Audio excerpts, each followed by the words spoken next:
እንደምን አላችሁ ከብራን ቤተሰቦቻችን ግንባር የተገኙ መረጃዎችንና ለሰሙት ይገባል ያልናቸውን መረጃዎች አሰባስበን ወደ እናንተ መጥተናል። እናንተም ሰብስክራይብ፣ ሼር እያደረጋችሁ በርታት እንድትሆኑ ዘንድ እየተማጸንን በቅድሚያ አርዕስተ ዜና እናሰማችኋለን።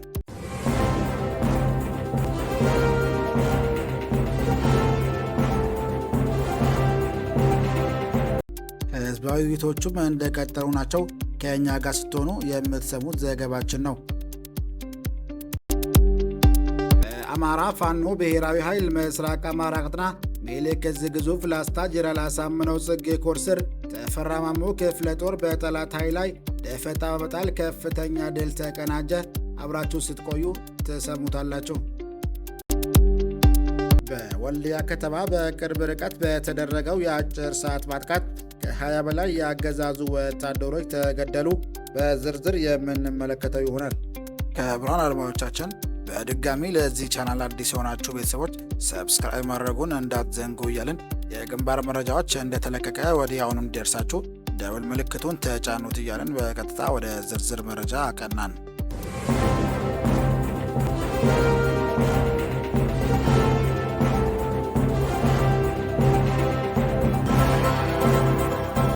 ለመጨረሻ ጊዜ የአማራ ፋኖ በወለጋን እናጠፋለሁ ብሎ ከየአቅጣጫው ተሰባስቦ ተማምሎ የገባው የኦሮሚያ ጥምር ጦር በድሮንና በሄሊኮፕተር ቢታገዝም ከሞት አልተረፈም። በአሁኑ ሰዓት ውባንጭ ቀበሌም በመልሶ ማጥቃት ሙሉ በሙሉ የተቆጣጠረው የአማራ ፋኖ በወለጋ በአይነቱ ለየት ያለ ድል አስመዘግቧል። ጦርነቱ ከጀመረበት የ2 ሰዓት መንገድ እያራወጠ እየነዳው ይገኛል። ጫካዎቹ በቡትና በቁስለኛ ተሞልተዋል።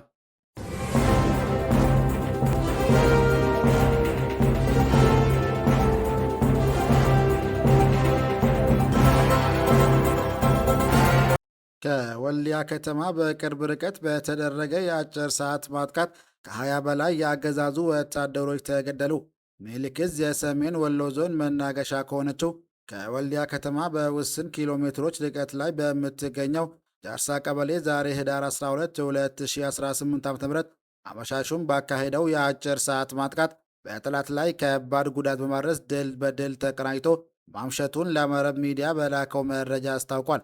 እዙ በ3 ክፍለ ጦሮች ስር ከሚገኙ ሻለቃዎች የተወጣጡ ውስን የፋኖ ቃኞችን ብቻ በማሰለፍ በጥቂት የሰው ኃይልና በአጭር ሰዓት ባካሄደው ፈጣን ማጥቃት ከ20 በላይ የብልጽግና ቡድን መከላከያ ሰራዊት አባላትን ሲገድል በርካቶቹን ለከፋ ጉዳት ዳርጓል።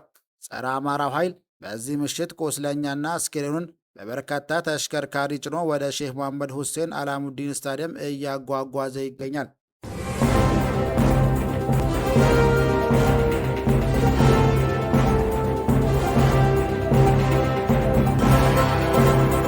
መብረቁ እውነትም መብረቅ ሆነዋል። ሞጣ ከተማ ኮሊሳ ላይ ጠላት ተቀጥቅጠዋል። ህዳር 12 2018 ዓ.ም አይበገሬዎቹ በተግባር አስመስክረዋል። ስምና ምግባር ማለት ይህ ነው። በዛሬው ዕለት ጠላትን ሲያስለፈልፍ የዋሉ ሲሆን ሽንፈቱን ማረጋገጥ ያቃተው የጁላ ጦር የጀግኖቹን ቀዬ መድፈር አልቻለም። በ201ኛ ኮር በ54ኛ ክፍለ ጦር ውስጥ ከሚገኙት ወረዳዎች መካከል በሞጣ ኮሊሳ ዙሪያ ተንቀሳቅሶ ለመክበብ ሲሞክር ነገሩ ተገልብጦ በቆንጆቹ ከባ ውስጥ ለመውደቅ ችሏል። መብረቆቹ ጠላትን በመውጫ አሳተው የብርሃኑ ጆላ ጦር በየቦታው ሲዝረከረክ የዋለ ሲሆን ከ11 በላይ ጠላት የተደመሰሰ ሲሆን በርካታ ቁስለኞችን በአምቡላንስ ሲያመላልስ አርፍዷል። ሄዶችን ብትር መቋቋም ሲያቅተው አስክሬንና ቁስለኞቹን ለማንሳት ከከበባው ለማውጣት ከሞጣ ተጨማሪ ኃይል ዙ23 በማስመጣትና ለማምለጥ ቢሞክርም የተማረከው ተማርኮ ሞትና ቁስለኛውን አስታቅፈው ሸኝተውታል።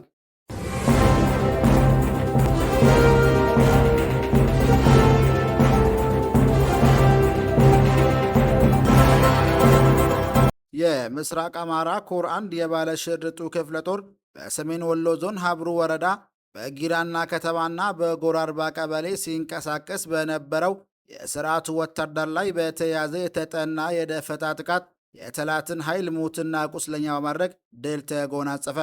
የአብሪትና ትዕቢት ተሞልቶ የመጣውን የአብይ አህመድ ጭራቅ ሰራዊት በሀብሩ ወረዳ ጊራና ከተማ የሚሊሻ ካምፕ ላይ በተወሰደ የደፈጣ ጥቃት 10 የሚሊሻ ኃይሎችን በመደምሰስ እና ጥቁሩ በውሉ ያልታወቀ ባንዳ የሚሊሻ ኃይሎችን ማቁሰልና መበተን ተችሏል።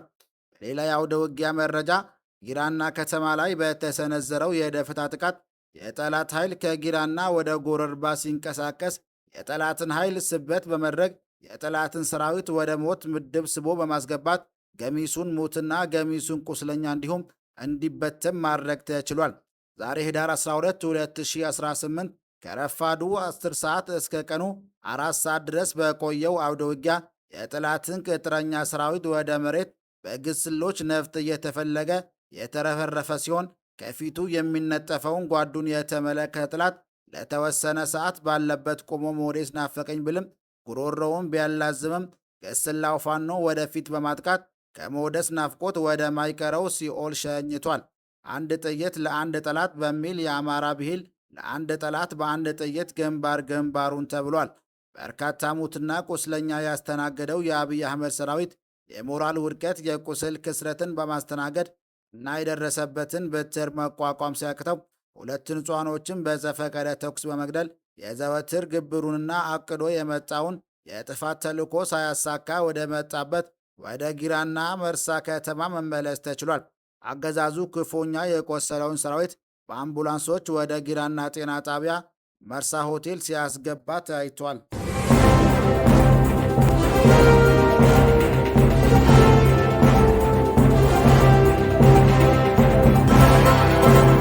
ህዝባዊ ውይይቶቹ እንደቀጠሉ ናቸው።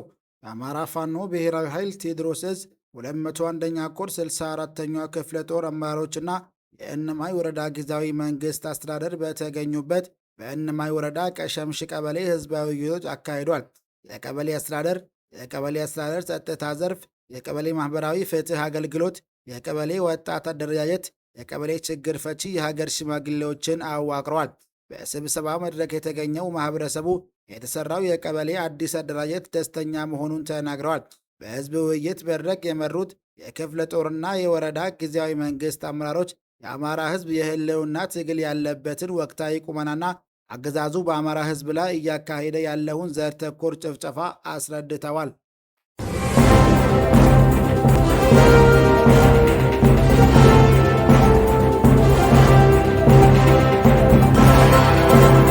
የአማራ ፋኖ ብሔራዊ ኃይል በምስራቅ አማራ ቀጠና ምኒልክ ዕዝ ግዙፍ ላስታ ጄኔራል አሳምነው ጽጌ ኮር ስር ተፈራ ማሞ ክፍለ ጦር በጠላት ኃይል ላይ ደፈጣ በመጣል ከፍተኛ ድል ተቀናጀ።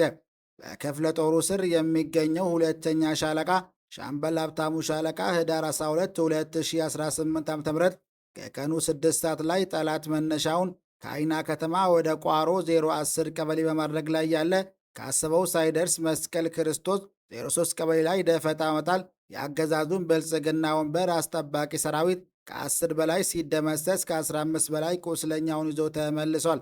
መዳረሻው ድልና ነጻነት የሆነው የአማራ ህዝብ የህልውና ተጋድሎ ተጠናክሮ ይቀጥላል ሲል የአማራ ፋኖ ብሔራዊ ኃይል በምስራቅ አማራ ቀጠና ግዙፍ ላስታ ጄኔራል አሳምነው ጽጌ ኮር ጄኔራል ተፈራ ማሞ ክፍለ ጦር ቃል አቀባይ አርበኛ ፋንዶ ሽፈራው አለልኝ መረጃውን አደርሷል። ለዛሬ ሊደርሳችሁ ይገባል ብለን መራርተናችሁ መረጃዎች ይመስል ነበር። በሌላ ዜና ፈጣሪ እንዲያገናኘን እየጸለይን መልካም ጊዜ እንመኝላችኋለን።